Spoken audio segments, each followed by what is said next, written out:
هل أنتم حمقى يا حكام العرب يا حمير؟ كيف تقبلون بما يسمى حل الدولتين؟ هذا اعتراف رسمي وعلى الملأ بشرعية كيان غاصب سرق الأرض وشرد الشعب وقتل الأبرياء. منذ متى كان الاحتلال يكافئ بدولة؟ أنتم لا تمنحون الشرعية لفلسطين، بل تمنحونها للصهيونية العالمية، وتجعلون من النكبة واقع دائم.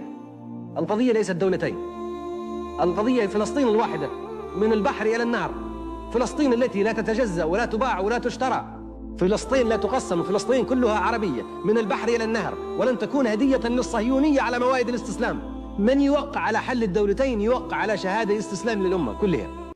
الخزي والعار على المليون جندي عربي، وعلى 10,000 دبابة، وعلى 10,000 مدفع، وعلى 2000 طيار وطائراتهم. اللعنة عليهم والخزي والعار، ويجب عليهم أن يموتوا أحسن من يبقوا أحياء أمام هذه الفضائح وأمام هذه الذل اللي أهان الأمة أمام الأمم. متى تتحرك هذه القوة؟ إذا ما تحركت الدفاع عن المقدسات وعن النساء وعن الأطفال وعن الأرض المحتلة وعن الشرف.